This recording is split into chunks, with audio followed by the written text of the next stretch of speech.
He wore the badge of justice, but inside those Chicago police walls, he turned interrogation into nightmares. Electroshocks, plastic bags, beatings. This was not a prison camp. It was an American police station, and the man behind it, a decorated officer named John Burge. Welcome to True Dogs Media. Today we uncover one of the darkest chapters in American policing history, the true story of John Burge, the Chicago cop who led a regime of torture that destroyed countless lives. John Burge was born in 1947 in Chicago. He served in the U.S. Army during the Vietnam War and earned a Bronze War Star. When he returned home, he joined the Chicago Police Department in 1970. At first, he was seen as a rising star, though dedicated, relentless, but behind closed doors, his methods were brutal. Suspects, especially young black men, were dragged into the station and left battered and broken. Whispers started early on, but Burge was protected by the blue wall of silence. Officers feared him, superiors praised him. Burge rose through the ranks and became the head of Area 2 Violent Crimes Unit. Between 1972 and 1991, over 100 people claimed Burge and his officers tortured them into confessing. Methods including electric shock, front hand cranked military devices, suffocation with plastic bags, burnings, severe beating, mock executions. Many victims signed confessions they later recanted, but it was too late. They were sentenced to decades or life. For years, internal affairs turned a blind eye. Courts ignored complaints, and the city quietly paid settlement to keep stories out of the press. But in the 1980s, local activists, journalists, and lawyers began connecting the dots, a pattern of abuse, the same unit, the same officers, the same methods. Still, Burge continued to rise. He received awards, promotions, and respect as well.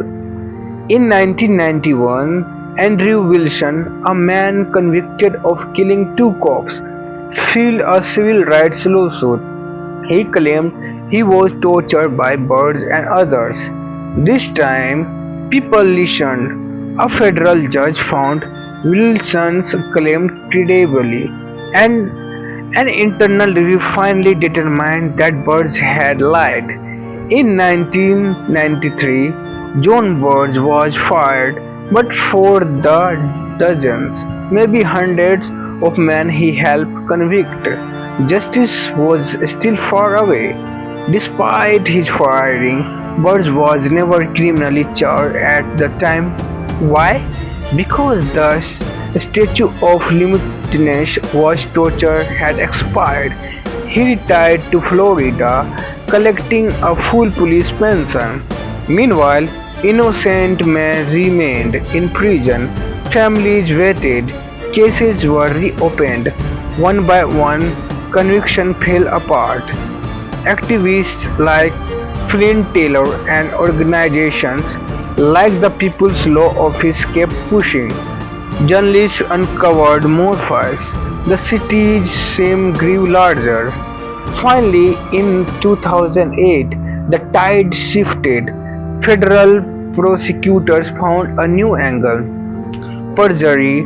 Burge had lied under oath during civil trials, and lying in federal court that had no statute of limitations. In 2010, John Burge was convicted of perjury and obstruction of justice.